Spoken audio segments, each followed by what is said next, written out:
trees. We got some trees for us. Yes, this is great. I like it. Don't look at Okay. Mommy. I'm bringing it.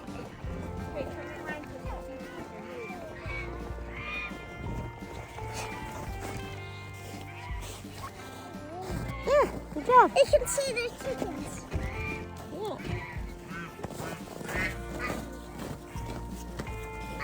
Stop!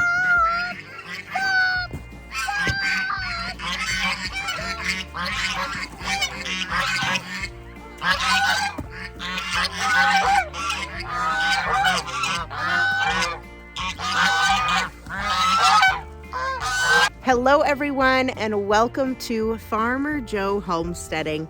Today we're going to be talking about all the prep we are doing to get ready for springtime ahead. We have started breeding some rabbits, we're keeping a close eye on some of these does, and we're getting the incubators ready to run. Stick around and join us for another fun farm update.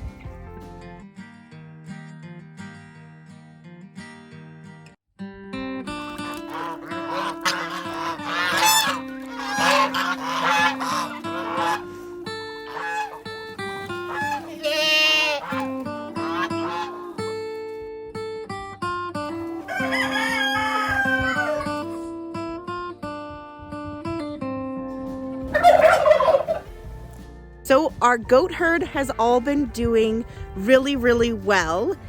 They made it through the cold snap really well. And we are now getting ready for Big Mama to kid. She is now just over 2 weeks away from her kidding date. Her kidding date is February 12th and it is fast approaching and we cannot wait. So a couple of things that I have been noticing with Big Mama already. She is getting nice and wide. Hey, Mama. And I'm starting to notice she's bagging up a little bit. We want to see your back end. We do. Hi, pretty girl. We want to see your other end. So Big Mama is really deep, so she's wide, but she's more so depth-wise, like super low. Like this is her daughter beside her and her belly does not come down nearly as far. And I'm noticing she's starting to bag up a little bit. Not much, but she's definitely starting to. And then, Eloise, hello. I'm noticing that she is getting swollen. So she's starting to get a little bit puffy. Her ligaments are starting to get a little bit squishy. So we're definitely getting there. This is my very first year being able to know exactly when my does bred. So we got billy goats for the first time last year. So the fall was our first breeding season with our own billy goats. And with all my dairy girls, I was able to hand breed them. And then for Finn, I just brought girls into his pen when they were showing all the signs of heat.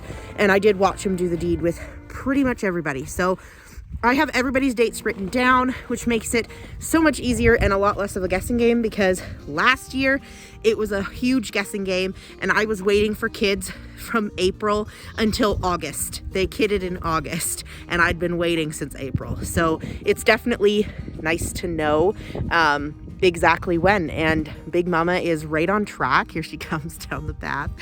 She is right on track to have a kidding date of February 12th. She's showing all the signs that her body's getting ready. And she is large. I'm not sure if she's quite as big as she was when she had triplets. I'll have to dig up some archives of Big Mama with her triplet belly. But she's really low. Like you can see how she's like sunk in right in that area. And then her belly is much deeper than it used to be, just as she ages, her ligaments stretch. So it's hard to say. I'm still going for 2 to 3 kids for Big Mama.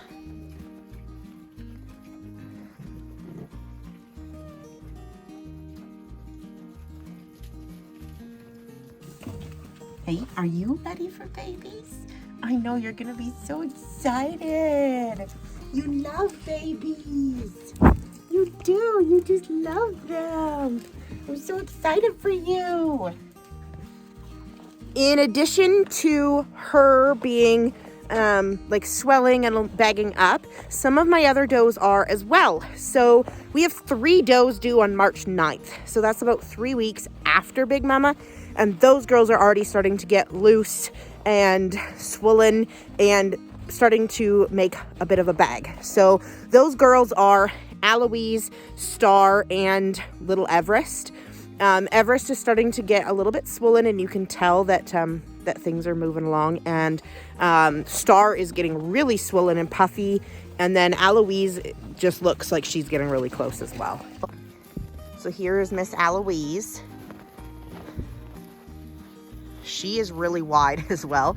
She's been really wide from the beginning of her pregnancy, and then she is starting to get her little mini bag going, and then she is quite swollen. So she's a first timer, so that's pretty swollen for her considering she's never had babies. And then Star, oh, here's Star. So Star, I don't know if she's still nursing. Here's one of her little stinkers. I don't think he still is, but she still got some milk, and I've been noticing that she is quite puffy as well. So I know her body's getting ready.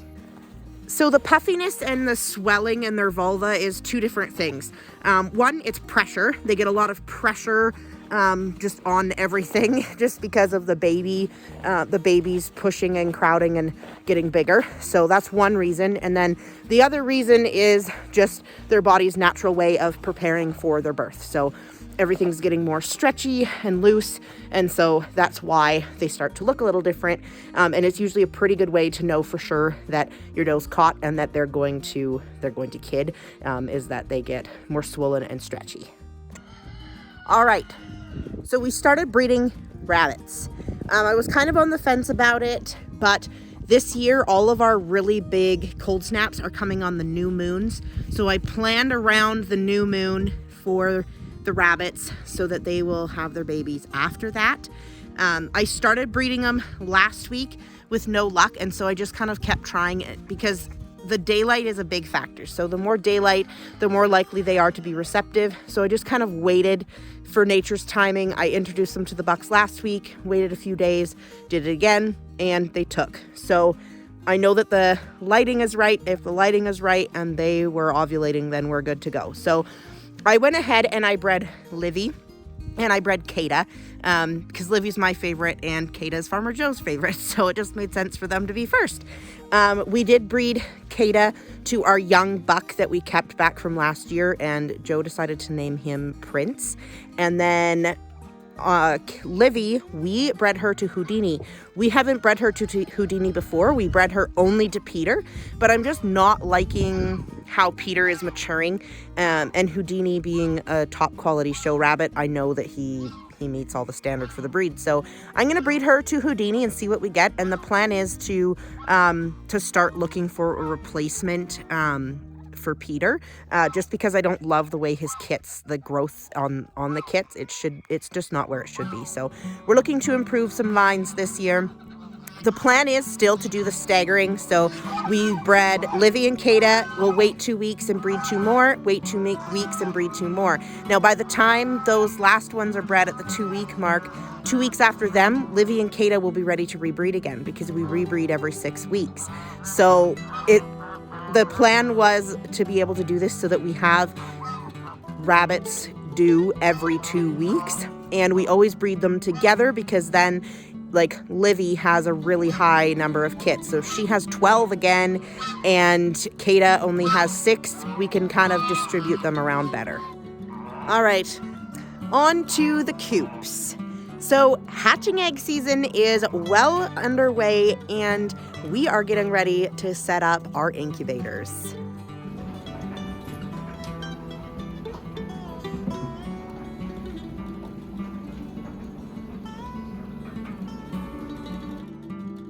If you are new to our channel, we are a homestead located in northern BC, Canada, and we ship eggs nationwide. So if you are in Canada and you are looking for some top quality hatching eggs, you can go ahead and find our profile and click on our website link where all of our information can be found.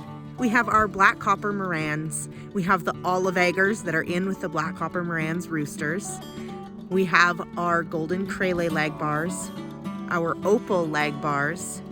We have our cuckoo Morans. We have our Danish brown leghorns, Ridley bronze turkeys, Ridley whites, and our brown Chinese goose flock. So today is the first day that I'm going to be setting some hatching eggs, and I'm going to be trying something different, and I am going to be washing my eggs and then rolling them in peroxide before putting them in the incubator.